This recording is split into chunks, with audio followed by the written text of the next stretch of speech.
Good morning, Knicks Nation. Today is Monday, the 17th day of November, 2025. I hope you're all safe and healthy today and that you enjoyed your weekend. Hope your family is safe and healthy and that the needs of you and your family in terms of food, shelter, clothing, as well as health are being met today. Blessings upon those that work with health and those first responders that are trying to save lives every day. Those also picking up garbage, keep places clean, and making deliveries for our convenience. Double blessings on the men and women trying to help rescue, deliver, and recover teenagers and children, victims of child molestation and pedophilia. Blessings upon those also that are helping the people that are victims of prostitution and child prostitution, child pornography, human trafficking, and sex slavery. Double curses on all the perpetrators, profiteers, and perverts of these things that cause them to exist. Finally, double blessings on the homeless, more than 700,000 men, women, children, families, and senior citizens, military veterans, homeless in the United States of America, and millions of people around the world in similar or even worse conditions. Blessings upon them, for theirs is the kingdom. There's going to be a basketball game tonight in Miami, Florida. The New York Knicks will be playing the Miami Heat again after playing them Friday. They'll be playing them again today. Friday was in New York with the Knicks winning that game. Today is in Miami. Difference, of course, now they'll be starting this game with no Jalen Brunson, who's going to be out. We didn't get a definite timetable for his return. And OG Anunoby, who's going to be out for at least 2 weeks with the strained hamstring. Not surprised about either, because Brunson always tweaks ankles during the course of the season. That's generally why he misses games. He'll tweak his ankles. And Anunoby, I'm surprised he actually played last year as many games as he played, because he's usually another guy. I wouldn't call him quite Anthony Ambulance, but he is known for missing games. If he gets 70 games in a year, it's a good year. Last year, I think he played 74. So he's going to be out for 2 weeks with the hammy. Hopefully he comes back strong and healthy and ready to go. But with that, now, Miles McBride, Deuce, is questionable because of a personal family issue. From what on my podcast people kept talking about yesterday, I didn't get any confirmation, but apparently his grandmother passed away. Rest in peace to her, and to blessings to his family. And so he had to attend a funeral, of course. So we're going to see if he's available today in Miami to play. Hopefully he will be.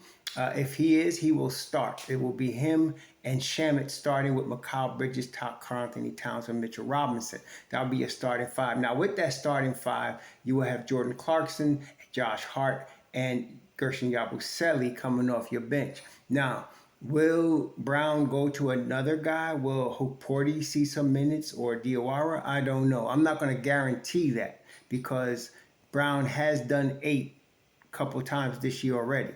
So I don't know how he would do with this in this scenario where there's 2 starters down. Now, if Deuce does not play today, you're probably going to have Jordan Clarkson and Shamet starting. It could be Clarkson with Hart, but I think it would be Jordan Clarkson and Shamet, and you still have Mikal Bridges, Towns, and Mitchell. Now, that would leave Hart and Yabusele on the bench. I think in that scenario, you will see another player get moved up. I don't want to guess who it is, because I'd be just guessing. Anybody you can make a case for. You can make a case for Hukporti. You can make a case for Tyler Kolek. You can make a case for Diawara. I don't think Daddy, he's the only one I'm pretty sure will not get time, because he is underdeveloped at this point. He has shown that. So I don't think he get any time unless something happened again. In practice, Mike Brown does reward players that do well in practice. So I don't know if he has been busting out in practice and may all of a sudden he'll get time. But I would think, based on what I've seen so far, Hukporti, Diawara are the leading candidates, with Tyler Kolek coming up behind him as a third-string point guard. So we'll see how that works out. The end of the bench is not going to be as important as your first 7, 8 guys today. So now, Miami lost the game Friday. Mitchell Robinson was a big factor, especially in the first half with the offensive rebounding. And having to put an extra body on Mitchell Robinson, who is acknowledged now almost universally as the top offensive rebounder in the NBA. you leave room for other guys to get rebounds, especially Karl-Anthony Towns, who really does clean up the defensive board. While Mitch Rob is a specialist on the offensive glass, and that's extremely important, Karl-Anthony Towns is the guy that gets the defensive rebounds, and so that's good. Now, Miami's got to counter that. Now, as of today, I'm going to see here, as of today's game, the key for Miami here is going to be Bam Adebayo if he plays. Now, he was out Friday. Let me see if he's out still. I'm going to see, because yesterday they said he practiced, but nope, they ruled him out against the Knicks. So he's not playing. Tyler Hero might play. He's ruled out also at this point, but that could change. But Adebayo is definitely out. That's going to hurt Miami because they need help on Mitchell Robinson. Khalil Ware is a talented young man. There's no doubt about it. But I'd be lying if I said, well, he could definitely check Mitch Rob on offense. No, it's very difficult. So that's an advantage to the Knicks. So they out-rebounded Miami on Friday, and they have a good shot at out-rebounding them today. So that's good. Another thing, without Jalen Brunson, again, the ball's going to move. If the ball moves, there is really no game plan for any team to stop a team that moves the basketball. You just got to try to stay with them, right? Miami went to a zone with that in mind on Friday. And they demonstrated why I don't like the zone in the league. Landry Shamet went nuts because Miami was in a zone. Now, Eric Spoelstra also admitted the Knicks went into a little bit of zone, and he also said in that same comment they haven't done that this year, which it's not something you want to try to be focused on or lean on in the NBA. You will get burned. You could play zone for a few minutes in a game, maybe a stop or two. But eventually, the NBA is too good. They will figure it out, and you leave an open NBA level shooter, he's going to knock down that three-pointer, as Landry Shamet showed us on Friday. So I don't know if Miami will go to a zone today. They might try it for a few minutes. I would think they would want to really try to guard head up. And the Knicks have really been playing, they haven't played a pure zone up until last Friday. They played a matchup zone, a Syracuse matchup zone, which is really, it's a quasi-zone, but it's not a pure zone, stay in one place zone. So I think Miami might try that also today. Key here is, who's going to knock down the open shots for the Knicks? Now, without OG's a major part of that, because OG knocks down open threes big time. We still got McCall, who's sometimey, but he's also a 40% shooter from three. So that's good. Let me just make sure I'm not lying to you. But I think McCall is a 40% shooter from three. Let me look at the stats here. Make sure I'm not lying to you. From three-point land, you have Shamet's 45%. Bridges is 42, right? Anunoby 39. Clarkson 39. Deuce 38. So they're really good from three. They are. So who's going to step up? I don't know if we can depend, and I said it, can Shamet be as hot today as he was in Friday? Well, if he is, that's really good. But if he's not, you got other guys. Bridges, you got Deuce, Clarkson, and of course, Karl-Anthony Towns, who was killing them on Friday from three, and he's only shooting 35% for the season. I think right now, you're seeing him start to get comfortable in the offense. If you recall, right before the season, in the beginning of the season, people was tripping because he said he wasn't sure of his place and how he was supposed to be. I think he's finding it now. And I think that the absence of Brunson is helping him find that. So the ball's going to move. The offense is going to go through Cat. And if he is doing what he was doing Friday, which they're going to have to try to, again, double him. And the thing about Karl-Anthony Towns, his only weaknesses are on the defensive end of the floor. And they're not even strong weaknesses if he's trying, which he's doing this year. Offensively, he has no weaknesses. You get up on him, he'll drive by you. You stay off of him, he'll shoot the three. You foul him, he's going to hit the foul shot. That's right there, a three-level score. Okay? There's nothing you can really do but try to double him, get the ball out his hands, and make him move without the basketball, which is why Mike Brown was saying you're going to see Karl-Anthony Towns all over the floor because he knows that's how teams got to guard him. They got to get the ball out of his hands. If they get the ball out of his hands, then you got a chance at stopping them. That's where the other Knicks come in, such as Jordan Clarkson, who can go off the dribble.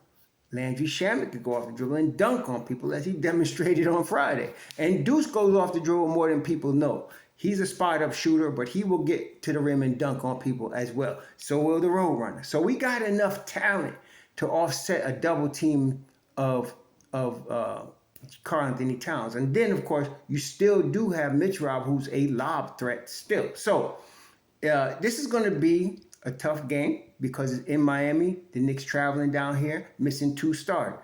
But the Knicks are capable of beating Miami in Miami. They're capable of doing that.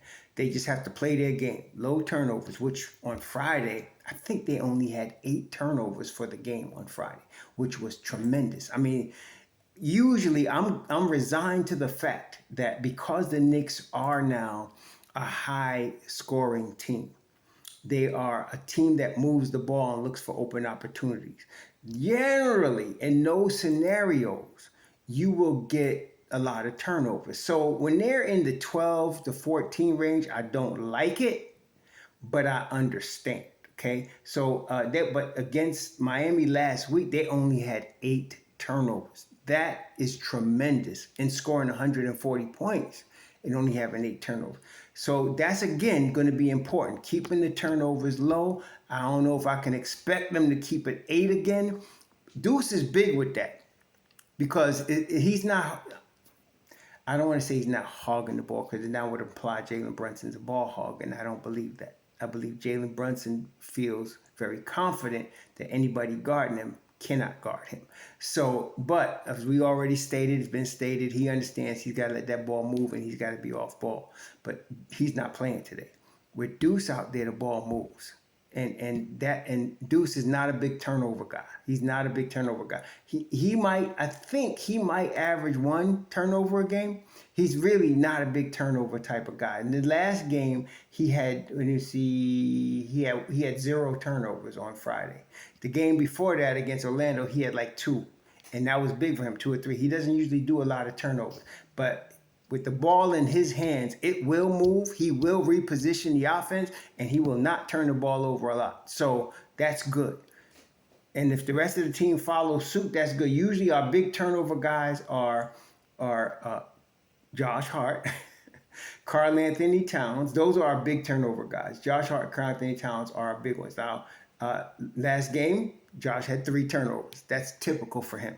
That's typical for him. So he led the team. And that's, now if Cat is not throwing the ball away, which he also can do sometimes. And again, on Friday, he had 0 turnovers. That's excellent. So I'm not exactly expecting a perfect game from the Knicks today. Too many people expect a perfect game. They want a perfect roster. They want to make all these trades so they can come up with the NBA 2K fantasy. That's not real. Real is, listen, there are going to be some turnovers. Can we keep it under 12? That would be good. Can we out-rebound them? That would be good. Can we hit our free throws? That will be good, okay?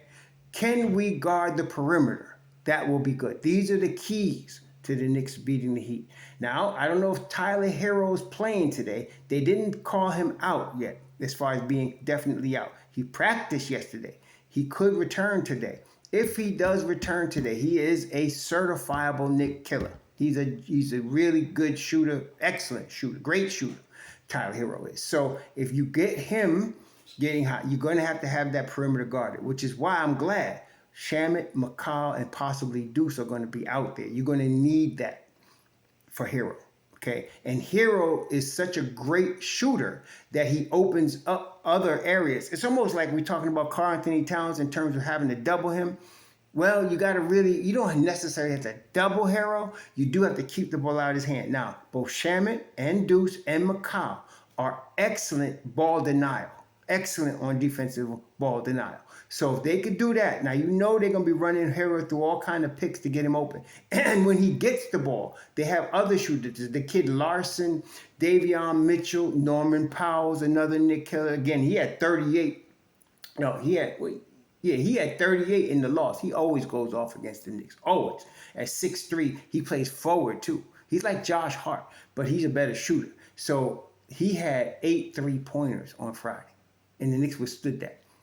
We're going to have to watch these guys today. Because if Herro plays, that's going to be a problem. Not that the Knicks can't overcome the problem, but it's something they're going to have to really focus on. The kid Jovic, he can sometimes shoot it very well. Jaquez, and of course, on their bench, this guy Simone Fontecchio, he's a good shooter. He's another one. He hit three-pointers on Friday. He's another good shooter. So you really got a pretty good amount of shooters on Miami that can give us problems, which is why I'm hoping Deuce shows up today to play, because you need the perimeter defense as much as you can get. Okay, I'm not as worried about Miami going on the block against Mitchell Robinson and Karl Anthony Towns. Not as worried about that. Not, and especially without Bam there. But perimeter-wise, we got to be on our game today. So that's the key. The perimeter defense, rebounding, ball control. In other words, not turning the ball over, hitting your free throws. In a game against a team that's a rival like Miami or New York, free throws are important. And we've lost games before, based on that. You can't control the refs. Stop. Hopefully, Mike reminds them, Carl especially, don't have conversation with the referees. Play the game, okay? And let's keep playing. Just put your head down, play the game, and stick with the game plan. So that's it. Move the basketball, get the rebounds, perimeter defense, low turnovers, hit your free throws. We should be in good shape here, even in Miami. And and I know, Miami is another one of these Madison Square Garden away from New York places, because you're going to get a lot of people in Miami today rooting for the Knicks. So that's going to be another incentive, of course. So there's certain arenas, Miami, Atlanta, Philly, Orlando, where there's a lot of Knicks fans living in that area, and they come out to support the squad when the Knicks are there. So Miami is one of them. So we'll see what happens in South Beach tonight. Hopefully we get this dub. If we do, it'll be a nice step up for the Knicks. They'll be 9-4 and pressing on Houston. So Houston tonight, Houston is playing. Let me see. Houston got a pretty tough game tonight, if I'm not mistaken. Not Houston. Detroit. Detroit is playing Indiana, who's 1-12. The biggest disappointment by far this season has been Indiana. And a lot of their problems have stemmed from their injuries. And then of course they lost Miles Turner. So they lose Halliburton. They lose Miles Turner. I thought I thought Indiana had made up for it with the two guys they got.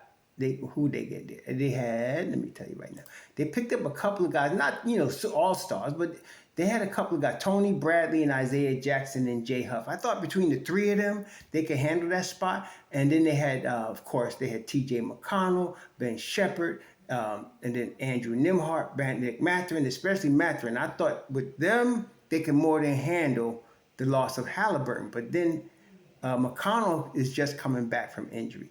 Mathurin is out today. You still got Ben Shepherd and Nembhard. And of course, there's Pascal Siakam, All-NBA. So, but they was losing some tough games this year. So I'm going to look for an upset today. I call it an upset, but this is the league. So I'm thinking, let's say Indiana's coming to Detroit. I'm going to look for Indiana to pull off a win today in Detroit. Because if they do, of course, that helps us, because then that gets us another half game closer to Detroit.